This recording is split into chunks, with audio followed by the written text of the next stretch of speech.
Actually, I don't even know. I say for real, but I think that I was thinking about doing a Russian episode before I watched this Lex Fridman. I don't know if you guys listened to my mini Learn Russian episode that I put on Rogan Runescape, but this is just freaking cool. Either way, it's relevant. They were talking about comedy versus cancel culture. Lex brought this up, and it is really interesting. We're in a time where there's movies being made about comedians, documentaries about comedy. At the same, comedians are blowing up. They're trying to, profit on the comedy market by getting, mixed people and biracial, or that's the same thing. Biracial people and, what was I going to say? Handicap? No, it's not the same. Fuck, I'm biracial. Fuck. Am I handicapped? I don't. Okay, no comment. I can neither confirm nor deny. Okay, but no. What was I going to say? That people in Hollywood are always talking about how they're always looking for not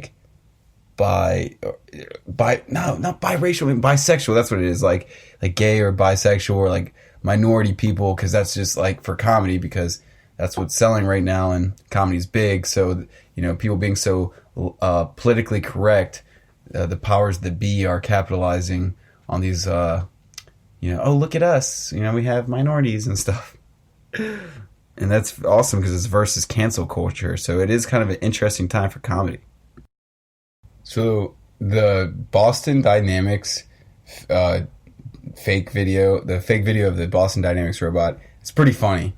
Like I didn't even get to watch all of it. I just watched it on Rogan's, where he showed it on YouTube on the podcast, but I'd like to watch the whole thing.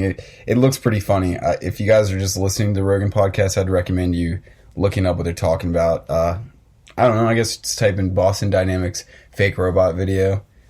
Like they're kind of abusing the robot, and he has really humanistic like traits to the way he's moving. It's pretty funny.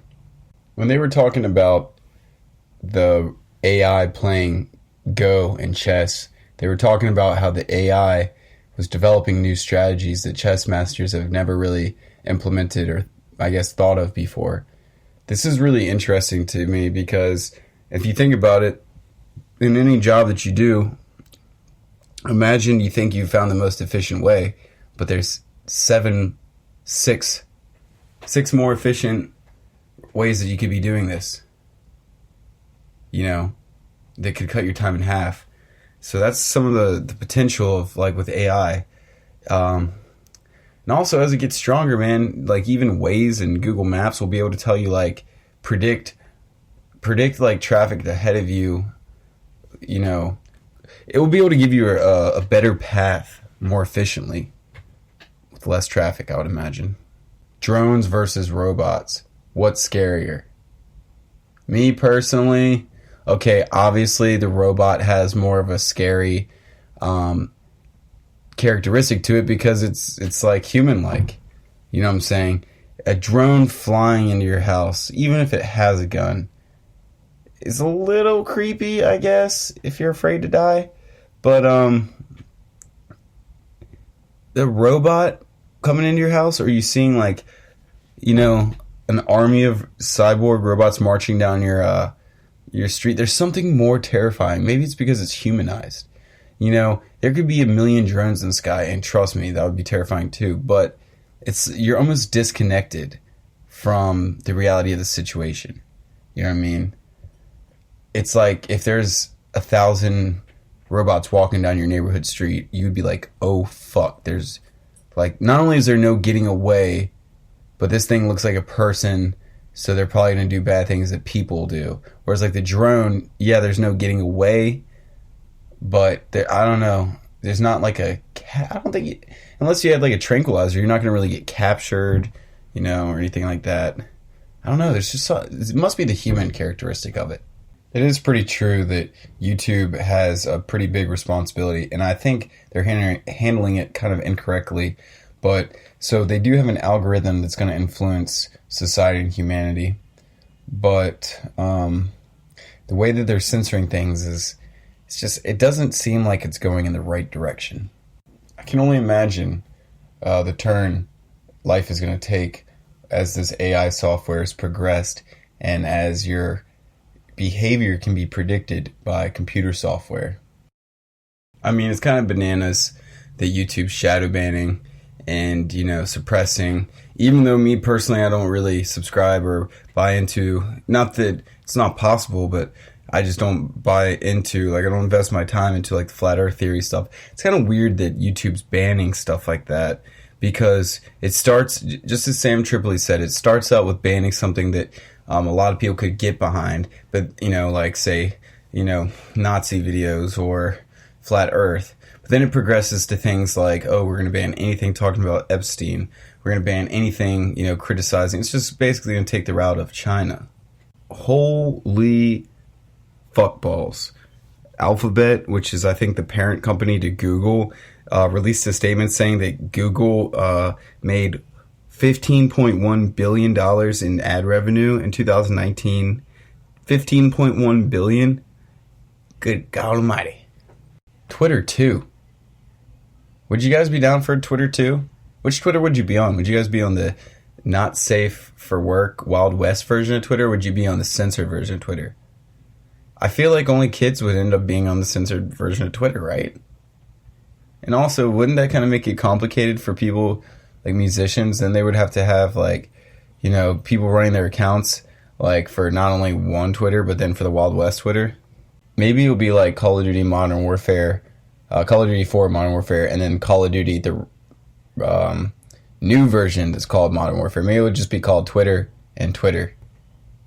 And you're just going to have to decipher the difference. Lex would really like, what's that fucking dude's name? Conor McGregor. Lex would like Conor McGregor to come to Moscow and Russia and fight. He's talking about Putin watching and stuff. He's saying how Russians love fighting. I spent a lot of time watching, in my past, maybe when I was 20, maybe between 18 and 23, I watched a lot of, Russian fail videos or Russian parkour videos or just silly Vine videos or whatever. And there's a lot of drinking. There's a lot of fighting and a lot of gymnastics for the females. See, what I noticed was there's a lot of gymnastics for females and a lot of also for males too, but a lot of weightlifting in parks and stuff for males in some of these videos I watched. Lex reads a poem in Russian, and I'm going to look up this poem if I can and read it and find more about it. It was really beautiful, the translation, and of course the way it sounded naturally. The only Russian author other than, I'm assuming Marx and Engels, Karl Marx, Friedrich Engels, that I've read was just because of being curious of banned books. I read a book called Lolita when I was, I don't know, maybe 18, 19. It was definitely when I was younger, because I remember looking, typing in on Google banned books. Because, Harry Potter had been, I think, banned at one point in certain places around the world. And then this book, Lolita, came up, which if you don't know what it's about, I'll let you guys discover. It's pretty fucked up. But the thing about it is it's also one of the most beautifully written books I've ever read about a very fucked up topic. It makes Jeffrey Epstein look, I don't know, like Jeffrey Epstein. But the book is by Vladimirovich Nabokov, called Lolita. Pretty sure. Hold on, let me look up his name again. Vladimirovich Nabokov. Yeah, it's a kind of a. Yeah, that is his name. So it is a very creepy book, Lolita. As far as what it's about. But if you can get past that, and if you can appreciate it for the actual, I don't know if this is the right word, but etymology, the actual, or the word, the vocabulary in there. What is etymology? Etymology is what a word means, or the study of a word. So maybe not that, but I guess it could be applied. But if you just look at the verbs, the nouns, the adjectives, that he uses in this book, it is such a descriptive book about such a fucked up topic. I guess I can understand why it was banned. There's also a movie, too, that's for free on YouTube. Definitely a weird one. But like I said, one of the more beautifully crafted books that I've read, oddly enough. Lex was saying we're either in a simulation already, working towards building a simulation, or we got bored or something disrupted us from getting to the point of making a simulation. He was saying those are the three possibilities of simulation, which is pretty interesting. I mean, me personally, I would subscribe with the we are already in a simulation theory. For one, there was computer code found in nature. I'll have to post a link and maybe a different episode talking about that. You just do a quick Google search. For two, it seems like our whole objective and role here, as Joe has said before, maybe quoting Terence McKenna, it's like humans are the sex organs of technology. We essentially, our roles are to progress technology, it seems like. So in my mind, it seems like if that's the direction we're heading towards, like basically we're making technology our number one objective, we are going to get to the point of having a power that's going to be like a simulation. So in my mind, we've already done it, and what this life is the simulation. That's what makes more sense to me than anything. So Lex was talking about the difference between vodka and whiskey, which is great one, because vodka, Russian. Vodka in Russian actually means little water. I don't know if you guys know that, but it means little water. So he was saying the difference between vodka and whiskey is that vodka is like more of like a party, like amped up, like, woo, let's go guys, let's go rage. And whiskey's more of like I'm going to sit on my front porch here in Lexington, Virginia, or Lynchburg, and I'm going to watch the sunset. So let my thoughts go through my mind. It's more like a laid back, I guess. I don't know. I mean, I can drink either, but I prefer to just drink beer now because vodka, which is what I always did prefer, would just amp me up to the point of just reckless decisions. And I think whiskey could probably get me there too.